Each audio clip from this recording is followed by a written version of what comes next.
The mahogany doors of the Wellington estate had witnessed countless secrets, but none as devastating as the one Margaret Chen was about to uncover. For 3 years, she had cared for little Emma Wellington, the 8-year-old daughter of tech mogul Richard Wellington, believing the child was completely blind. Every morning, Margaret would guide Emma's hand to her breakfast plate, describe the colors of the sunrise the girl would never see, and read aloud from books Emma could never enjoy on her own. But on one unremarkable Tuesday afternoon, when Margaret entered Emma's room without knocking, she saw something that made her blood run cold. Emma sitting at her window, tears streaming down her face as she stared directly at a photograph, clutched in her trembling hands. Richard Wellington had everything money could buy. His software company had revolutionized cloud computing, earning him a fortune that Forbes estimated at $3 billion. He owned homes in 5 countries, drove cars that most people only saw in magazines, and wore watches worth more than the average American's annual salary. But wealth couldn't protect him from tragedy. 3 years ago, his wife Catherine had died in a car accident, the same accident that doctors said had stolen their daughter's sight forever. The neurologist's words still echoed in Richard's mind. The trauma to her optic nerves is irreversible. Your daughter will never see again. From that day forward, Richard had transformed their Connecticut mansion into a fortress designed for a blind child. He installed voice-activated systems throughout the house, hired specialists to teach Emma Braille, and spent hundreds of thousands on experimental treatments that all ended in disappointment. But the most significant change wasn't in the house, it was in Richard himself. The man who once played tea party with his daughter and pushed her on swings became distant, drowning his grief in 18-hour workdays. He couldn't bear to look at Emma without seeing Catherine's eyes, couldn't bear to imagine his daughter navigating a world of permanent darkness. Margaret had come into their lives quietly, hired through an agency that specialized in caregivers for children with disabilities. She was a 52-year-old widow from Queens who had raised 3 children on a subway. Conductor's pension after her husband died. She didn't have fancy credentials or impressive references from wealthy families, but she had something Richard's money couldn't buy. A heart that recognized another person's pain and moved toward it instead of away. Within weeks, Margaret had become Emma's entire world. She was the one who braided Emma's hair each morning, who taught her to recognize the kitchen by the smell of coffee and cinnamon, who sat beside her bed during nightmares about the accident. Margaret noticed things that Richard, in his grief-stricken fog, had missed. That Tuesday afternoon, Margaret had forgotten her reading glasses in Emma's room. She climbed the curved staircase quietly, not wanting to disturb Emma's music lesson. But when she pushed open the door, the piano was silent. Emma sat in the window seat, completely unaware of Margaret's presence, holding a framed photograph of her mother. The afternoon sun illuminated Emma's face, and Margaret watched in stunned silence as the child's eyes tracked across the image, tears falling onto the glass as she whispered, "I miss you, Mommy. I'm so sorry." Margaret's gasp made Emma's head snap up.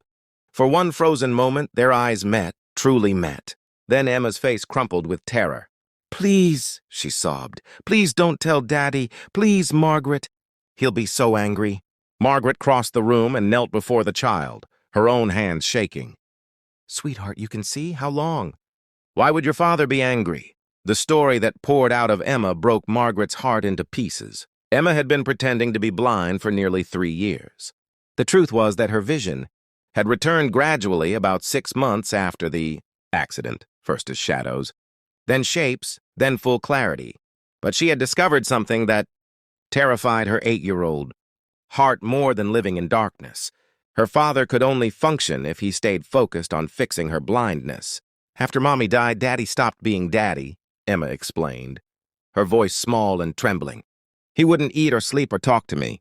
But then the doctors said I was blind, and suddenly he had something to do. He started researching treatments and talking to specialists. He was sad, but he wasn't gone. I was so scared that if I told him I could see again, he'd go back to being that empty person who looked right through me." Emma had discovered that her blindness gave her father purpose. A problem to solve, a reason to keep going. So she had learned to fake it perfectly, memorizing the layout of every room, keeping her eyes unfocused, responding to sounds she could actually see coming. She had sacrificed her own truth to keep her father from drowning in his grief. "And now he doesn't love me anymore anyway," Emma whispered. "He never talks to me or plays with me. I gave up everything and it didn't even matter." Margaret pulled the sobbing child into her arms, her mind racing. This wasn't just about Emma's deception. This was about a father so lost in his pain that he couldn't see his daughter had been drowning right beside him. This was about a little girl who loved her father so much that she'd chosen to live in a self-imposed prison rather than risk losing him completely. That evening, after Emma had cried herself to sleep, Margaret went to Richard's home office. He sat behind his desk, tie loosened, surrounded by glowing screens and scattered papers. He barely looked up when she entered. "Mr. Wellington, we need to talk about Emma. Did something happen with her physical therapy?" he asked, still focused on his computer. "Look at me," Margaret said, her voice sharp enough to make him finally meet her eyes. "When was the last time you actually looked at your daughter? Not the blind child you're trying to fix, but Emma, your little girl who's been desperate for your attention for 3 years?" Richard's face hardened. "I do everything for Emma, everything. Do you have any idea how much I've spent on her care?" "She doesn't need your money," Margaret shot back. "She needs her father. The one who used to push her on swings and read her bedtime stories. The one who saw her as a person, not a problem to solve." "How dare you?" "Emma can see," Margaret interrupted quietly. The words seemed to echo in the sudden silence.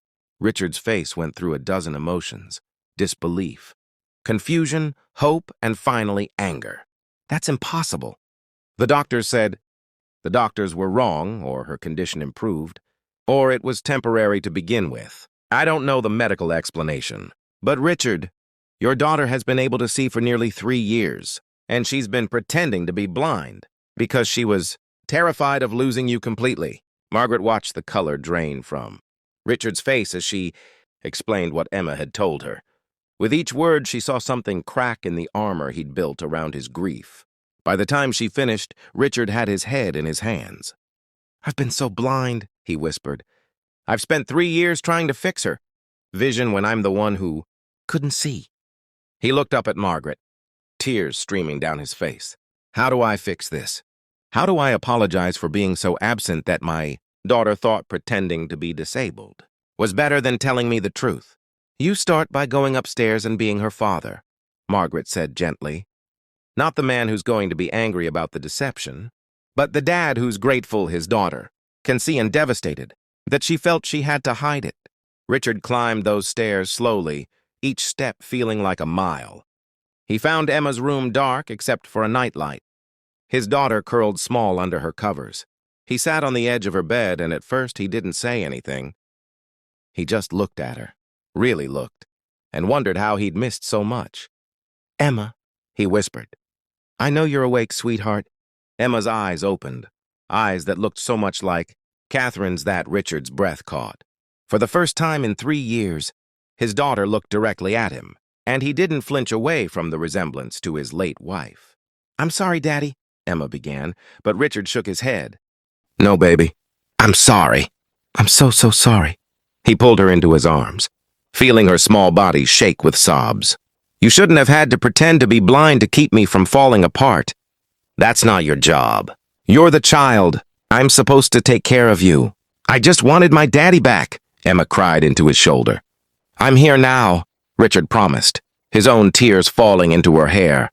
"I'm here and I'm not going anywhere.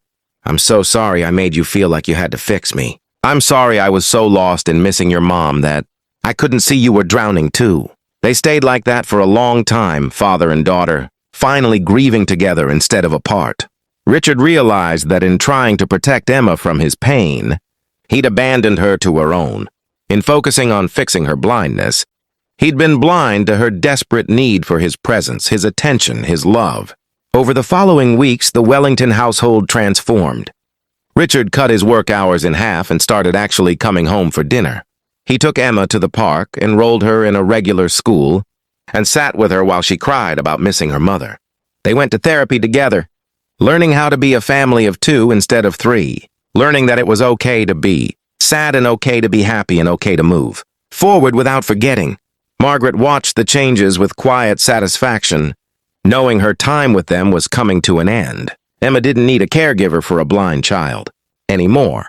She needed to live as the sighted, vibrant little girl she was. But one evening, as Margaret was packing her things, Richard knocked on her door. "Stay," he said simply, "not as Emma's caregiver, but as part of our family. You saw what we couldn't see in ourselves. You loved my daughter when I was too lost in grief to remember how. We need you, Margaret. Not because Emma is disabled, but because you make us better people." Margaret stayed, not as an employee, but as an honorary grandmother, a woman who had proven that sometimes the most valuable thing you can give someone isn't what money can buy. It's the courage to see the truth they're hiding and the compassion to help them find their way back to themselves. The Wellington Estates mahogany, doors now opened onto a home filled with laughter again, where a father played piano with his daughter and a kind-hearted woman from Queens had tea parties with a little girl who could finally see the world in all its beautiful, complicated glory.